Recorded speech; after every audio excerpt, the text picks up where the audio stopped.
Hi everyone, welcome back to Click. നമ്മൾ discuss ചെയ്തുകൊണ്ടിരിക്കുന്നത് Kerala PSC മുൻവർഷങ്ങൾ ചോദിച്ചിരിക്കുന്ന റെസിസ്റ്റർ, കപ്പാസിറ്റർ, ഇൻഡക്ടർ എന്നീ പോർഷൻസ് നിന്നുള്ള പ്രീവിയസ് ഇയർ ക്വസ്റ്റ്യൻസ് ആണ്. ഫസ്റ്റ് ക്വസ്റ്റ്യൻ നോക്കാം. Which of the following capacitor can have the highest capacitance value? Highest capacitance value ഉള്ളത് എപ്പോഴും ഇലക്ട്രോലിറ്റിക് കപ്പാസിറ്റേഴ്സിനായിരിക്കും. സോ ഓപ്ഷൻ സി ആണ് ഇവിടെ റൈറ്റ് ആൻസർ ആയിട്ട് വരിക. നമ്മുടെ ഇലക്ട്രോലിറ്റിക് കപ്പാസിറ്റർ എന്ന് പറയുന്നത് രണ്ട് ടൈപ്പ് ഉണ്ട്, അലൂമിനിയം, ടെൻഡാലം. അപ്പൊ നമ്മുടെ ഓപ്ഷനിൽ അലൂമിനിയം ഇലക്ട്രോലിറ്റിക് കപ്പാസിറ്റർ എന്ന് കൊടുത്താലും അതേപോലെ ടെൻഡാലം ഇലക്ട്രോലിറ്റിക് കപ്പാസിറ്റർ എന്ന് കൊടുത്താലും അത് റൈറ്റ് ആൻസർ തന്നെയാണ്. അങ്ങനെ മുൻപ് ക്വസ്റ്റ്യനിൽ ചോദിച്ചിട്ടുണ്ട്. ഇവിടെ ഇലക്ട്രോലിറ്റിക് എന്ന് മാത്രമേ ഉള്ളൂ. നമുക്കപ്പോ ഇത് തന്നെ പറയാം. ബാക്കി മൈക്ക, പേപ്പർ, സെറാമിക് എന്നൊക്കെ പറയുന്നത് വളരെ ലോ വാല്യൂ ഓഫ് കപ്പാസിറ്റൻസ് ആണ്. ഇലക്ട്രോലിറ്റിക് കപ്പാസിറ്റർ ആണ് ഈ കൂട്ടത്തിലെ ഏറ്റവും ഹയസ്റ്റ് വാല്യൂ മെഷർ ചെയ്യാൻ യൂസ് ചെയ്യുന്നത്. ഒരു few micro farad to 1000 micro farad റേഞ്ചിലാണ് നമ്മുടെ ഇലക്ട്രോലിറ്റിക് കപ്പാസിറ്ററിന്റെ റേഞ്ച് വരുന്നത്. സെറാമിക്കിന്റെ കേസ് ആവട്ടെ, സെറാമിക് ആവുമ്പോൾ 10 പൈക്കോ ഫാരഡ് മുതൽ 100 മൈക്രോ ഫാരഡ് വരെയാണ് സെറാമിക്കിന്റെ റേഞ്ച് വരിക. നെക്സ്റ്റ് പേപ്പർ കപ്പാസിറ്റർ ആണെങ്കിൽ, ഓപ്ഷൻ ബിയിൽ പറഞ്ഞിരിക്കുന്ന പേപ്പർ കപ്പാസിറ്റർ ആണെങ്കിൽ വളരെ ചെറിയ വാല്യൂ ആണ്. 0.001 micro farad to 2 micro farad വരെയാണ് അതിന്റെ വാല്യൂ വരുന്നത്. നെക്സ്റ്റ് മൈക്ക കപ്പാസിറ്റർ ആണ്. മൈക്ക കപ്പാസിറ്റർ ആണെന്നുണ്ടെങ്കിൽ 1 pico farad to several pico farad range, high pico farad റേഞ്ചിൽ യൂസ് ചെയ്യാൻ പറ്റും. അപ്പോൾ നോക്കുക, ഇതിൽ ഏറ്റവും ഹയസ്റ്റ് വാല്യൂ വരുന്നത് മൈക്രോ ഫാരഡ് റേഞ്ചിലുള്ള വാല്യൂസ് ആണ്. അതുകൊണ്ട് തന്നെ option C is the right answer. Next question, the inductive reactance. Inductive reactance എന്ന് പറഞ്ഞാൽ എന്താണ്? XL, that is equal to 2 pi FL ആണ് ആൻസർ വരിക. സോ ഓപ്ഷൻ ഡി ആണ് റൈറ്റ് ആൻസർ. ഇത് കപ്പാസിറ്റീവ് റിയാക്ടൻസ് ആയിരുന്നെങ്കിൽ 1/2 പൈ FC എന്ന് വന്നേനെ. ഇൻഡക്റ്റീവ് റിയാക്ടൻസ് ആവുമ്പോൾ 2 പൈ FL ആണ്. ഓക്കെ, അപ്പോൾ ഇവിടെ ഓപ്ഷൻ ഡി ആണ് right answer. Next question, unit of specific resistance. Specific resistance എന്ന് പറഞ്ഞാൽ എന്താണ്? സ്പെസിഫിക് റെസിസ്റ്റൻസ് എന്ന് പറഞ്ഞാൽ റെസിസ്റ്റിവിറ്റി ആണ്. റെസിസ്റ്റിവിറ്റി എങ്ങനെയാണ് നമ്മൾ കാൽക്കുലേറ്റ് ചെയ്യുക? റെസിസ്റ്റിവിറ്റി ഇൻഡിക്കേറ്റ് ചെയ്യുന്നത് റോ കൊണ്ടാണ്. നമ്മുടെ റെസിസ്റ്റൻസ് എന്ന് പറഞ്ഞു കഴിഞ്ഞാൽ R equal to rho L/A ആണ്. ഇതിന്ന് റോ കണ്ടുപിടിക്കണം എന്നുണ്ടെങ്കിൽ RA/L ആണ്. ഇവിടെ ആറിന്റെ യൂണിറ്റ് ഓം ആണ്. എ എന്ന് പറയുന്നതിന്റെ unit area of cross section ആണ്. അതിന്റെ യൂണിറ്റ് മീറ്റർ സ്ക്വയർ. ലെങ്ത്തിന്റെ യൂണിറ്റ് മീറ്റർ ആണ്. ഇത് രണ്ടും ക്യാൻസൽ ആയി പോയിട്ട് ഓം മീറ്റർ എന്നാണ് നമ്മുടെ റെസിസ്റ്റിവിറ്റി റോയുടെ യൂണിറ്റ് വരുന്നത്. അതിവിടെ ഓപ്ഷനിൽ ഏതാണ്? ഓപ്ഷൻ ബി ആണ്. സോ ഇവിടെ ഓം മീറ്റർ ആണ് right answer. Next question, the fourth colour band on a resistor means. Fourth colour band എന്ന് പറയുന്നത് എന്താണ്? 4 ബാൻഡ് കളർ കോഡിംഗ് സിസ്റ്റം ആണെന്നുണ്ടെങ്കിൽ first band, second band, third band, 4 band, 4 colours ആയിരിക്കും indicate ചെയ്യുന്നത്. അതിലെ first രണ്ടും digit ആയിരിക്കും റെപ്രസെന്റ് ചെയ്യുന്നത്. തേർഡ് റെപ്രസെന്റ് ചെയ്യുന്നത് മൾട്ടിപ്ലയർ ആയിരിക്കും, നമ്മൾ പഠിച്ചിട്ടുള്ളതാണ്. ഫോർത്ത് എന്ന് പറയുന്നത് ടോളറൻസ് ഇൻ പെർസെൻറ്റേജ് ആണ്. അങ്ങനെ ഒരു ഓപ്ഷൻ ഉണ്ടോ എന്ന് നോക്കുക. ഉണ്ടല്ലോ, the resistance tolerance in percentage. Okay, option D ആണ് റൈറ്റ് ആൻസർ വരിക. പക്ഷേ 5 ബാൻഡ് കളർ കോഡിംഗ് സിസ്റ്റം ആണ് വരുന്നതെന്നുണ്ടെങ്കിൽ ഇത് 4 ബാൻഡ് കളർ സിസ്റ്റം ആണ്. 5 ബാൻഡ് ആണെങ്കിൽ ഈ 3 എണ്ണവും എന്ത് ഇൻഡിക്കേറ്റ് ചെയ്യും? ഡിജിറ്റ് ഇൻഡിക്കേറ്റ് ചെയ്യും. 4th അവിടെ ഇൻഡിക്കേറ്റ് ചെയ്യുന്നത് മൾട്ടിപ്ലയറേയും. 5th ബാൻഡ് ആണ് ടോളറൻസിനെ ഇൻഡിക്കേറ്റ് ചെയ്യുന്നത്. ഓക്കെ, അത് കൂടാതെ ഒരു 6 ബാൻഡ് കളർ കോഡിംഗ് സിസ്റ്റം ഉണ്ട്. അതിൽ ഈ 5th ബാൻഡിന്റെ പോലെ തന്നെയാണ്, ഒരേ ഒരു ഡിഫറൻസ്, ഒരു 6th ബാൻഡ് കൂടെ ഉണ്ടാവും. അത് റെപ്രസെന്റ് ചെയ്യുന്ന എന്താണ്? ടെമ്പറേച്ചർ കോഎഫിഷ്യന്റ് ഓഫ് റെസിസ്റ്റൻസ് ആണ്. ഓക്കെ, 6th ബാൻഡ് എന്ന് പറയുന്നത് ടെമ്പറേച്ചർ കോഎഫിഷ്യന്റ് ഓഫ് റെസിസ്റ്റൻസിനെയാണ് റെപ്രസെന്റ് ചെയ്യുക. ഇവിടെ ഓപ്ഷൻ ഡി ടോളറൻസ് ആണ് ആൻസർ വരിക. Next question, 3 equal resistance of magnitude 5 ohm each are connected in delta. നമ്മുടെ റെസിസ്റ്റൻസ് ഡെൽറ്റ മോഡലിൽ കണക്ട് ചെയ്തിരിക്കുന്നു എന്നാണ് പറഞ്ഞിരിക്കുന്നത്. ഓക്കെ, ഇങ്ങനെ എങ്കിൽ the resistance between any 2 pair of terminals of the delta will be. Okay, നമുക്കിപ്പോ ഈ ഡെൽറ്റയിൽ നിന്നും നമുക്ക് ഇതിനെ എന്ത് ചെയ്യണം? സ്റ്റാറിലേക്ക് കൺവേർട്ട് ചെയ്യണം. സ്റ്റാറിലേക്ക് കൺവേർട്ട് ചെയ്യാന്ന് പറഞ്ഞാൽ ഇവിടെ നമ്മൾ ഈ ഡെൽറ്റയ്ക്ക് നമ്മൾ എങ്ങനെ കൊടുക്കുന്നു? RA, RB, അതേപോലെ തന്നെ RC ഇങ്ങനെ കൊടുക്കുന്നു എന്ന് കരുതുക.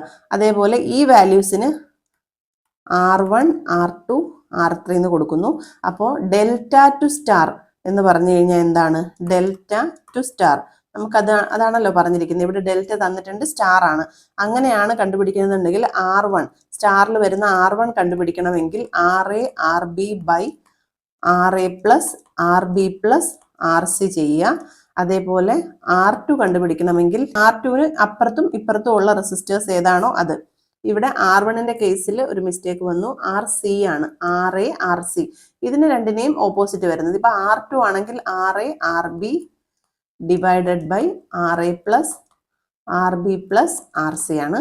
അതേപോലെ R3 ആണെങ്കിൽ എങ്ങനെയായിരിക്കും? R3 ആണെങ്കിൽ ഇത് രണ്ടുമായിരിക്കും, RB RC divided by RA plus RB plus RC.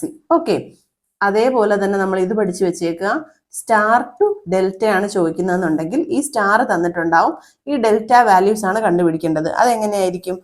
RA എന്ന് പറഞ്ഞു കഴിഞ്ഞാൽ RA ആണ് കണ്ടുപിടിക്കേണ്ടതെന്നുണ്ടെങ്കിൽ നമുക്ക് ഈ RAയുടെ സൈഡിലുള്ള R1 R2 എടുക്കുക. അപ്പോൾ R1 പ്ലസ് R2 പ്ലസ് അത് രണ്ടും കൂടെ മൾട്ടിപ്ലൈ ചെയ്യുക ഡിവൈഡഡ് ബൈ ഓപ്പോസിറ്റ് സൈഡിലെ റെസിസ്റ്റൻസ്, അതായത് R1 പ്ലസ് R2 പ്ലസ് എന്നിട്ട് R1 R2 ബൈ R3.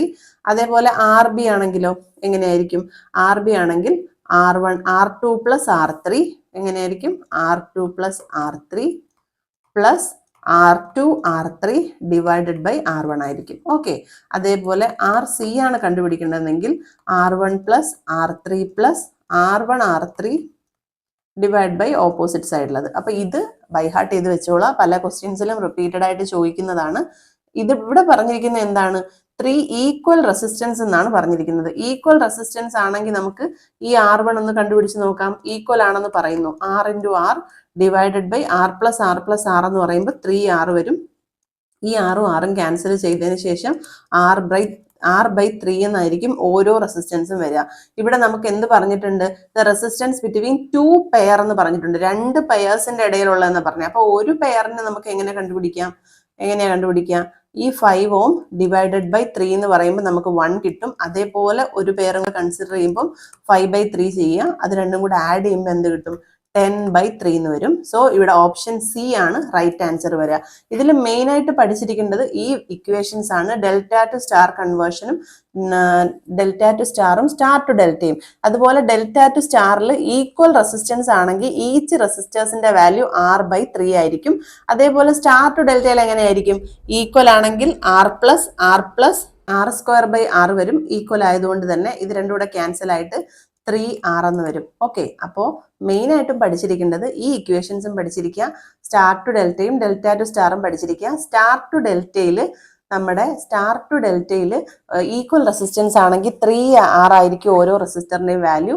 അതേപോലെ ഡെൽറ്റ ടു സ്റ്റാറിൽ നമുക്ക് ഈക്വൽ റെസിസ്റ്റൻസ് ആണ് തന്നിരിക്കുന്നതെങ്കിൽ R/3 ആയിരിക്കും വരുന്നത്. ഓക്കെ, ഇവിടെ ഓപ്ഷൻ സി 10/3 ആണ് right answer. Next question, 1 coulomb per second 1 coulomb per second is equal to എന്തെന്നാണ് ഇവിടെ ചോദിച്ചിരിക്കുന്നത്. 1 കൂളം പെർ സെക്കൻഡ് എന്ന് പറഞ്ഞാൽ ആംപിയറിന് ഇക്വലന്റ് ആണ്. ഓക്കെ, ആംപിയർ എന്താണ്? ആംപിയർ എന്ന് പറഞ്ഞാൽ കറണ്ടിന്റെ യൂണിറ്റ് ആണ്. കറണ്ടിന്റെ ഇക്വേഷൻ എന്താണ്? കറണ്ടിന്റെ ഇക്വേഷൻ എന്ന് പറയുന്നത് V/R എന്നൊരു ഇക്വേഷൻ ഉണ്ട്, വോൾട്ടേജ് ബൈ റെസിസ്റ്റൻസ്. പക്ഷേ ചാർജിന്റെ വാല്യൂ ആയിട്ട് ബന്ധപ്പെടുത്തിയുള്ള ഇക്വേഷൻ പറയുകയാണെങ്കിൽ I is equal to Q/T എന്ന് പറയാൻ പറ്റില്ലേ? I ഈക്വൽ ടു Q/T, അതായത് charge divided by time. Charge per time ആണ് കറണ്ട് എന്ന് പറയുന്നത്. സോ ഇവിടെ ചാർജ് പെർ ടൈം ആണ് കറണ്ട്. അതെന്ന് പറഞ്ഞു കഴിഞ്ഞാൽ നമുക്ക് എന്ത് എഴുതാൻ പറ്റും? അത് equal to 1 coulomb per second. Coulomb ആണ് എന്തിന്റെ യൂണിറ്റ്? ചാർജിന്റെ യൂണിറ്റ്. ഡിവൈഡ് ബൈ സെക്കൻഡ് ആണ് എന്തിന്റെ യൂണിറ്റ്? ടൈമിന്റെ unit. So equal to I ആണ്. ഐയുടെ യൂണിറ്റ് എന്താണ്? ആംപിയർ ആണ്. ഓക്കെ, സോ ഇത് ഓർത്ത് വെച്ചിരിക്കുക, Q/T ആണ് I എന്ന് പറയുന്നത്. ഇവിടെ ഓപ്ഷൻ ഡി ആണ് right answer, ampere. Next question, doubling the number of turns of a wire in a conductor എന്ന് പറയുന്നത്, അതായത് ഒരു കണ്ടക്ടറിലെ നമ്പർ ഓഫ് ടേൺസ് എന്ന് പറയുന്നത്, വയറിന്റെ നമ്പർ ഓഫ് ടേൺസ് ഡബിൾ ചെയ്യുകയാണെങ്കിൽ എന്താ സംഭവിക്കുക എന്നാ പറയണത്. അതിന് നമ്മൾ എന്ത് നോക്കണം? Inductance L equal to μ into N² A/L ആണ്. ഓക്കെ, റെസിസ്റ്റൻസിന്റെ കേസിൽ R is equal to ρL/A പറഞ്ഞില്ലേ, അതേപോലെ ഇൻഡക്ടറിലെ ഒരു എന്താണ് റിലേഷൻ ആണ് μ N² എ ബൈ എൽ. ഇവിടെ മ്യൂ എന്ന് പറയുന്നത് L proportional to N square A by L മാറ്റാനായിട്ട് യൂസ് ചെയ്യുന്ന ഒരു പ്രൊപ്പോർഷണാലിറ്റി കോൺസ്റ്റന്റ് ആണ്. അതെന്ന് പറയുന്നത് എന്താണ്? മാഗ്നറ്റിക് പെർമിയബിലിറ്റി ആണ്. പെർമിയബിലിറ്റി ആണ് മ്യൂ എന്ന് പറയുന്നത്. എൻ ആണ് എന്ത്? Number of turns. അതേപോലെ തന്നെ എൽ ലെങ്ത് ഓഫ് കോയിലാണ്. ഓക്കെ, അപ്പൊ ഇവിടുന്ന് നമുക്ക് എന്ത് കണ്ടുപിടിക്കാം? എൽ എന്ന് പറഞ്ഞാൽ എൻ സ്ക്വയർ ആണെന്ന് പറയാം. എൻ സ്ക്വയറിന് പ്രൊപ്പോർഷണൽ ആണ്. അപ്പൊ ഇവിടെ പറഞ്ഞിരിക്കുന്നത് എൻ എന്ന് പറയുന്ന നമ്പർ ഓഫ് ടേൺസ് എന്ന് പറയുന്നത് ഡബിൾ ആവുന്നു. ഡബിൾ ആവുമ്പോൾ എന്താ സംഭവിക്കുക? 2n ആവുന്നു, ദ ഹോൾ സ്ക്വയർ. അപ്പൊ എല്ലിന് എന്ത് ചേഞ്ചാ വരുന്നതെന്നാ ചോദിക്കുന്നത്. ഈ 2 ഇവിടുന്ന് പുറത്തെടുക്കുമ്പോൾ 2 സ്ക്വയർ 4 ആവും, 4n സ്ക്വയർ ആവും. അതായത് 4 ടൈംസ് ആയി മാറി നമ്മുടെ ഇൻഡക്റ്റൻസ്. അങ്ങനെ ഒരു ഓപ്ഷൻ ഇവിടെ ഉണ്ടോ എന്ന് നോക്കുക. എന്താണ്? multiplies the value of inductance by 4. Option D right അല്ലേ? അതായത് ഇൻഡക്റ്റൻസിന്റെ വാല്യൂന്റെ കൂടെ ഒരു 4 മൾട്ടിപ്ലൈ ചെയ്യുന്നതിന് ഇക്വലന്റ് ആണ്. ഈ ഇക്വേഷൻ ഓർത്ത് വെച്ചിരിക്കുക. ഈ റിലേഷനിൽ നിന്നാണ് നമ്മൾ L proportional to 4n square എന്ന് കണ്ടുപിടിച്ചത്. അപ്പൊ നമുക്ക് ഓപ്ഷൻ ഡി ആണ് right answer. Next question, how is power dissipated in a resistor? നമുക്കറിയാം റെസിസ്റ്ററിൽ പവർ ഡെസിപ്പേഷൻ നടക്കുന്നുണ്ട്. നമ്മൾ എന്ത് ചെയ്യുന്നുണ്ട്? നമ്മുടെ കറണ്ട് റെസിസ്റ്റൻസിലൂടെ പാസ് ചെയ്യുന്ന സമയത്ത് അവിടെ ഒരു പവറിന്റെ ഡെസിപ്പേഷൻ നടക്കുന്നുണ്ട്. അത് in the form of heat ആയിരിക്കും. അതുകൊണ്ട് തന്നെ ഇവിടെ ഓപ്ഷൻ ബി ആണ് റൈറ്റ് ആൻസർ. എങ്ങനെയാണ്? Resistance to current flow. അത് ഓർത്ത് വെച്ചിരിക്കുക. റെസിസ്റ്റൻസ് ടു കറണ്ട് ഫ്ലോ എന്ന് പറയുന്നത്, റെസിസ്റ്റൻസ് ടു കറണ്ട് ഫ്ലോ കാരണം അവിടെ എന്ത് ഉണ്ടാവുന്നുണ്ട്? ഒരു ഹീറ്റ് ജനറേഷൻ. പവർ ഡെസിപ്പേഷൻ നടക്കുന്നത് ഒരു ഹീറ്റ് ജനറേഷന്റെ ഫോമിലാണ്. ആ ഹീറ്റ് ജനറേഷൻ നമ്മൾ എങ്ങനെ റെപ്രസെന്റ് ചെയ്യാം? Dissipation can be calculated by these equation. എന്താണ്? P equal to V I. ഈ ഇക്വേഷൻ വെച്ച് കണ്ടുപിടിക്കാം. അതേപോലെ ഐ സ്ക്വയർ ആർ വെച്ച് കണ്ടുപിടിക്കാം. അതേപോലെ വി സ്ക്വയർ ബൈ ആർ വെച്ച് കണ്ടുപിടിക്കാം. ഈ ഇക്വേഷൻസ് വെച്ചിട്ട് ആ ഡിസിപ്പേഷൻ ഓഫ് ഹീറ്റിന്റെ എമൗണ്ട്, അതായത് പവർ കണ്ടുപിടിക്കാൻ സാധിക്കും. ഓക്കെ, ഇവിടെ ഓപ്ഷൻ ബി ആണ് right answer. Moving on to next question. Tesla is the unit of. Tesla എന്ന് പറയുന്നത് മാഗ്നറ്റിക് ഫ്ലക്സ് ഡെൻസിറ്റിയുടെ ഈക്വൽ ആണ്. S I unit for measuring the strength of the magnetic field ആണ് എന്ന് പറയുന്നത്. ഈ ടെസ്ല എന്ന് പറയുന്നത് ഫ്ലക്സ് ഡെൻസിറ്റി, മാഗ്നറ്റിക് ഫ്ലക്സ് ഡെൻസിറ്റിയുടെ എസ് ഐ യൂണിറ്റ് ആണ്. ഓക്കെ, എസ് ഐ യൂണിറ്റ് ആണ്. അതിനെ നമുക്ക് 1 ടെസ്ല എന്ന് പറഞ്ഞാൽ നമുക്ക് ഇങ്ങനെയും റെപ്രസെന്റ് ചെയ്യാം, വെബർ പെർ മീറ്റർ സ്ക്വയർ എന്നും റെപ്രസെന്റ് ചെയ്യാം. ഓക്കെ, ഇത് ഓർത്ത് വെച്ചിരിക്കുക. 1 tesla is equal to 1 weber per metre square, അങ്ങനെയും റെപ്രസെന്റ് ചെയ്യാം. ഇവിടെ ഓപ്ഷൻ സി ഫ്ലക്സ് ഡെൻസിറ്റി ആണ് റൈറ്റ് വരിക. Next question, the equivalent of 1 micro ampere is. 1 micro ampere എന്ന് പറഞ്ഞാൽ 10⁻⁻6 ആംപിയർ ആണ്. ഇതിനെ എങ്ങനെയാ റെപ്രസെന്റ് ചെയ്യുക? 1/10⁻6 ആംപിയർ എന്ന് റെപ്രസെന്റ് ചെയ്തൂടെ?